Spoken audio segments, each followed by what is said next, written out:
आजकल गांव में यही चल रहा है, खुद के घर का मैटर तो संभाला नहीं जा रहा है और दूसरों के घर पंचायत करने पहुंच जा रहे हैं।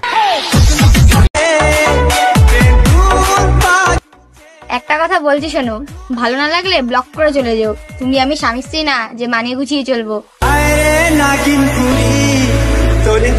কিছু মানুষ আছে তাদের মনের মধ্যে বাস করে নাগিনের চরিত্র, আর উপরে দেখায় যে পবিত্র, আর আমার সামনে ভালো হওয়ার নাটক করে আর পিছনে দুর্নাম করে। ও কামন, তোমাদের অভিনয়টা হচ্ছে না, তোমাদেরকে অ্যাক্টিংটা ভালো করে শিখতে হবে। আমি প্রতিশোধ নিই না, কথা বলা বন্ধ করে দিই, আর অবহেলা পেলে অভিযোগ করি না, দূরত্ব বাড়িয়ে দিই। কথায় আছে না, পর কখনো আপন হয় না। Now I can feel that. মানুষ যতটা আপন সাজে ততটাও আপন হয় না। गलत ना होकर भी गलत हो जाना आसान लगा मुझे, क्योंकि सही होने के बावजूद भी खुद को सही साबित करना बहुत मुश्किल था।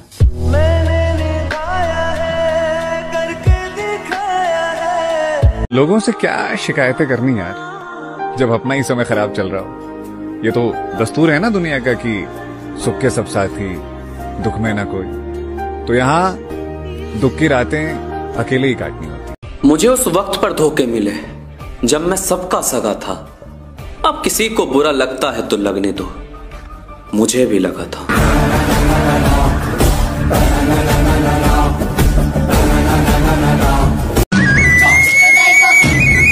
মানুষ ঠিক কতটা বেহায়া হলে যার নামে নিন্দা করে আবার তার কাছে গিয়ে পীড়িত লাগে। मैंने अपनी जिंदगी के सारे दुख तुम्हें बताए थे, पर अब जो तुमने दुख दिया है वो किसको बताऊं? बताओ याद है तुमको वो जब दिल को चुरा। সুখে থাকলে নাকি ভূতে কিলায়, আমি ভূতের কিল খাইতেও রাজি আছি। তাও ভাই সুখ তুই আমার কাছে একটু সুখে থাকতে থাকতে আমার জীবনটাকে একদম অতিষ্ঠ হয়ে গেছে। একটু ভাই আয় আমার কাছে।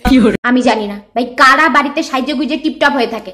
আমি তো বাড়িতে কাজের মাসির মতন থাকি। আমাকে না জানা যদি হঠাৎ বাড়িতে কেউ চলে আসে তাহলে শিওর আমাকে কাজের লোক ভাববে, না তো হাতে 2 টাকা গুজে দিয়ে চলে যাবে ভিখারি ভাবে। ভাই কাজে দিদিরাও না আমার থেকে বেশি টিপটপ থাকে, কিন্তু আমি থাকি পাগলের মতন। ছেঁড়া ফাটা বস্তা পচা রং চটা জামা কাপড় পরি। লোকে দেখলে মনে করবে এর বোধহয় আর জামা কাপড় নেই। এদিকে দেখো আলমারি ভর্তি জামা কাপড়, কিন্তু আমি পরবো এই পেতা নেতা জামা। যত আমি বাড়িতে থাকি তত আমাকে হোমলেস লাগে, নেশাখোর মাতাল। মাঝে মাঝে তো চুলটাও আছড়াতে ইচ্ছা করে না আমার, মাথায় একটা ঘুটা করে রাখি। এজন্য কেউ হঠাৎ চলে আসলে আমার দরজা খুলতে আধা ঘন্টা সময় লেগে যায়।